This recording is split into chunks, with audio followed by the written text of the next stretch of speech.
Sa pagdating ng nalalapit na araw ng mga puso ay inihayag ng aktor na si Paolo Avellino na may regalo siyang nais ibigay kay Kim Chiu.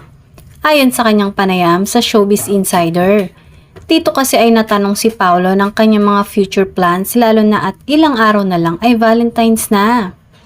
Hindi rin naman maiwasang matanong ang aktor dahil nga na-move ang showing ng pelikula nila ay ano ang plan nito kasama ang aktres na si Kim. Secret pa siguro, say ng aktor. Basta masaya siya.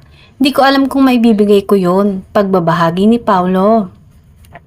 Matatandaang matagal na ring iniuugnay ang aktor kay Kim ngunit hanggang ngayon ay wala pa ring kumpirmasyon kung ano nga ba ang estado ng relasyon ng dalawa.